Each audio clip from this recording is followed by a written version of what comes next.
You should buy a 3-year-old laptop, and here's why. That sounds like a really spicy hot take, but I genuinely mean it. That's not even supposed to be a hot take. It's just actually how I feel. I've been using this M1 Max MacBook Pro for the last 3 years, and it is more laptop than I even need, and I can't really think of a reason why I would need to upgrade it in the near future. And that's despite me being a creative professional. This is kind of centered around the question of how much performance do you actually need? Because we're at the point with computers now where more performance doesn't necessarily mean it's going to help you. For example, if you're able to do your entire workflow with no slowdowns and no stuttering and your computer isn't holding you back, then having more performance than that isn't going to help you at all. And so with that concept in mind, I think Apple's 3-year-old M1 Max is more performance than the vast majority of people, including most creative professionals. I think it's more than the vast majority of people need, and because it's a 3-year-old chip at this point, you can get them for crazy cheap. Hi, my name's Sam. I'm a creative professional and I do mostly video editing, and the M1 Max has been more than enough power for me, and because of that, I think unless you're doing some really crazy Hollywood level stuff, the M1 Max will probably be more performance than you need too. And just to give you an idea of what this computer behind me is capable of, I do mostly 4K multicam editing, and the M1 Max handles it with basically no slowdowns ever. And when it comes to video editing, the most important thing for me is timeline performance. If it's smooth in the timeline, then you're gonna have a good experience. If the rendering performance is better, it's nice, but it's not nearly as impactful to your workflow as timeline performance. So let's say the render takes 15 minutes versus 20 minutes, like, yeah, that extra 5 minutes is nice, but it's not really going to impact my day-to-day workflow. Whereas if I'm getting stutters on the timeline, that very much will impact my workflow because I'm gonna get frustrated. It takes a second between clicks, it slows down your whole flow, and it makes the overall process a lot less enjoyable. So while yes, the newer computers like the M2, M3, and now the M4 will be faster in rendering, as long as your timeline performance isn't being slowed down and doesn't have stutters, that extra performance for rendering doesn't really help. And like, for example, on my M1 Max, when I'm rendering out 4K footage with color corrections and audio corrections and video effects and that sort of thing, when I render that out, it generally goes in about real time, meaning if I'm rendering out a 10-minute video, it'll probably take around 10 minutes to render. And for me, that's fast enough that it doesn't impact my workflow whatsoever. If that render went down to 5 minutes to finish, it doesn't really help me out. And because the timeline performance is already lag-free and stutter-free, being faster isn't really going to make a difference to my workflow. I also do a solid amount of photo editing, and this handles photo editing no problem, as you would expect, as do most modern high-powered creative laptops, so it's nothing new there. And you can even do some gaming on this thing, although a huge caveat here, if you're wanting to primarily game on your computer, do not buy a MacBook. That is a terrible idea. It's not gonna go well for you. But if you're someone who wants a Mac for other things like video editing or photo editing or whatever you're doing, and you just wanna play some games on the side, I have been kind of surprised by how viable gaming actually is on the Mac. For example, I've been playing Call of Duty Black Ops 3 Zombies on this, and with maxed out settings at basically 1080p, I'm getting over 100 FPS, which on the 120Hz screen looks fantastic. But you can also play games like No Man's Sky is a good one, you can play Dave the Diver, you can play games like Dota 2 or League of Legends, all with maxed out settings at high refresh rates. So while yes, Macs don't support most games, and if gaming is your priority, you should definitely be buying a Windows PC. You can play some games, and it's enough to scratch my gaming itch most of the time. Honestly, with the Mac hardware right now, it's actually not that the hardware isn't powerful enough to game, it's just that the games haven't been optimized to run on Macs. So it's more of a compatibility issue than an actual hardware issue. Doesn't help us, the user, we still can't play the games, but that's what it really comes down to. But while the MacBook has a solid port selection, it's still missing one key port that a lot of us still need, and that's where channel sponsor Ugreen has you covered with their Ugreen Uno 6-in-1 Type-C hub. This hub not only gives you 3 Type-C ports, but also an HDMI and 2 Type-A ports, which I still do need from time to time for things like flash drives or some old cables that I've got laying around. So being able to get access to a Type A port is really nice. Also, this hub pairs perfectly with handhelds like the Steam Deck or ROG Ally, and it makes it easy to connect a TV or monitor using that HDMI port. And it has a cute little face that tells you what the hub is doing. If it's connected, it'll make this face. If it's charging, it'll make this face. And it has a few other faces that it'll display depending on how the hub is being used. Oh, and it can also do up to 4K 60, which is perfect if you have a 4K monitor setup like me.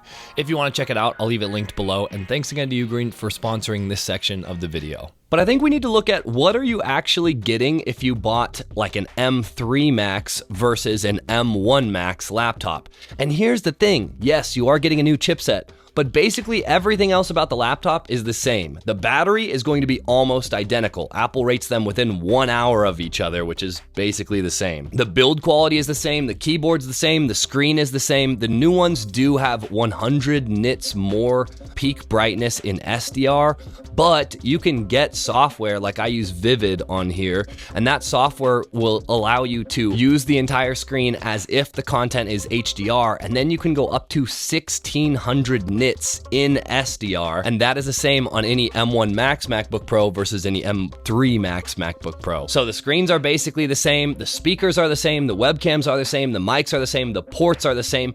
Almost everything about it is the same other than the performance. So that's why I'm saying here, if you're okay with the performance on the M1 Max, and I'm arguing that most people will be more than okay with the performance on the M1 Max, then everything else is going to be actually the same.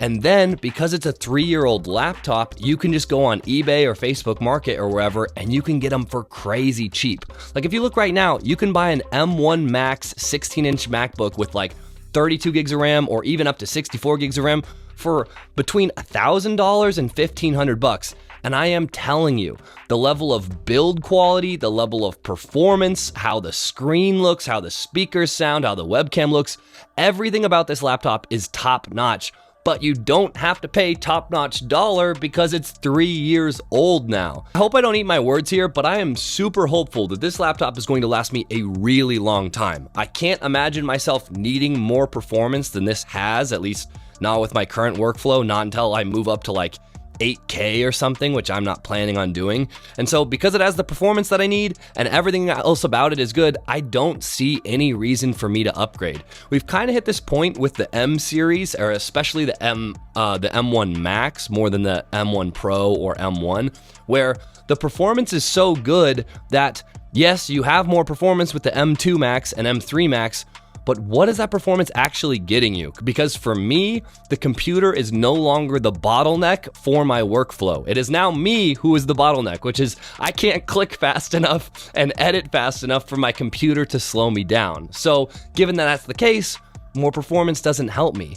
So that's why we're in this really cool place where I actually think that these laptops are phenomenal value, especially for creatives. And because of how efficient this laptop is, I like to play this game called Factorio, and I can play Factorio at a locked 60 FPS with maxed out everything. It's not like this is a hard game to run, but maxed out everything. And I can get 12 hours of battery life while playing Factorio. I have never gotten anywhere close to that amount of battery life when playing any game, or even just web browsing on a lot of like high-powered Windows machines. You're not gonna get 12 hours. And yet I can play Factorio for 12 hours straight on this thing. It's seriously awesome. The efficiency of these chips is phenomenal, and one of the things that efficiency gives you is that you get almost no fan noise. I do notice the fans turn on when I'm rendering 4K videos or when I'm playing games. Then yes, the fans will turn on and they're audible. But other than that, if I'm just in the timeline editing, the fans are almost always off or idling. And when they're idling, if it's at an arm's distance, you can't hear them whatsoever. So I'm editing this video right now, and you can see the fans right up here where that says off. The fans are off, and I have been editing for about an hour now. This is the temperature that it stays. We got 45 degrees on the hottest part of the chip, and the fans are off, and I'm editing 4K footage with LUTs, with color grading, with some effects.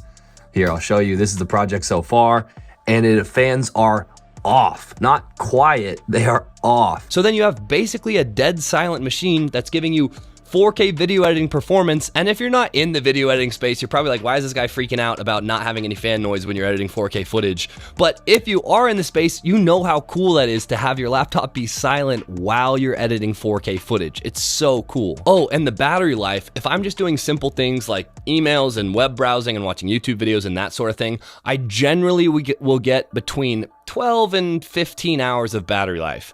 That being said, if I'm doing stuff like 4K video editing and I'm in the timeline and I'm rendering things out or I'm playing some games, then I'm usually going to get closer to maybe between 5 and 7 hours of battery life, which isn't nearly as good, but it's still really good, and it's still by far the best battery life I've ever gotten while video editing on a laptop. Oh, and that's another thing that I love about this laptop is that the performance is the same whether you're unplugged or plugged in. With most high-powered Windows laptops, when you unplug them, the performance decreases dramatically, and if you're trying to do video editing on the go, which I do a lot, losing like half of your performance is a big deal, and it makes you always want to find an outlet so that you can plug in so that you can get the most performance. Whereas on this thing, you don't have to worry about it. Plugged in, unplugged, doesn't matter. And that's another point, which is that my monitor that I have it hooked up to right now, this is the LG 32-inch 4K Ergo, something like that. And it puts out 60 watts of power via its USB Type-C port. And with a lot of Windows laptops, that 60 watts wouldn't be enough to keep the laptop powered up while I'm using it. But with this, it stays powered on all the time. Sometimes if I'm rendering overnight, like if I have a super long render and it's gonna take hours, which does happen every once in a while, then I'll leave it going and it'll lose a few percentage while it renders overnight. But generally speaking, the 60 watts is enough to charge the battery while I'm using it, which that just says something about the performance, because I also have a gaming PC back here and the GPU alone will pull up to 500 watts easily. Whereas on the MacBook, the whole entire system with the screen and everything will pull less than 60 watts most of the time so that it's charging off of my 60-watt USB Type-C charger. That is just crazy to me. And if you haven't experienced this liquid retina XDR displays that Apple has been shipping for the last few models of their MacBook Pro, it's a terrible name. I mean, it's really confusing and annoying and long, but these screens are good. They get insanely bright, and you can put some custom software on there so that they peak at 1600 nits, which is ridiculous.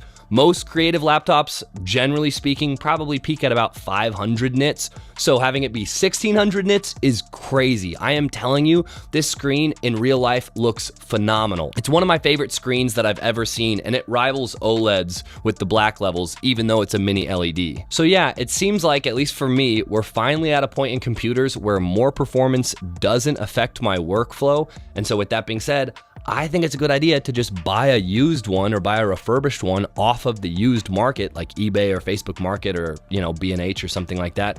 And then you can save a ton of money and you're still getting almost exactly the same item as the new one. Like, yes, the new one is faster, it does have more performance, but everything else about the laptop is the same. So if you don't need that extra performance, you just get to save like half of the money or more. You can get a laptop that brand new would have cost $6,000, and now you can get it for like $1,500, and it still has so much life in it. It doesn't show any signs of slowing down, or at least mine hasn't. So yeah, that's my 2 cents. If you're looking for a creative laptop and you want to save some money, get an older one, get a 3-year-old one. Make sure you get into the M series, and I would say if you're getting an M1, get an M1 Max. If you're getting an M2, maybe an M2 Pro would be okay, or an M3 Pro I think would be okay. But I would highly recommend buying used or refurbished, because these things just hold their performance so well. And the build quality is phenomenal, the battery life is phenomenal, the screen is phenomenal, trackpad's phenomenal, everything about it is so good that I really can't justify buying the new one. Anyway, all right, if you have any questions, let me know in the comment section below, and I'll see you guys in the next one.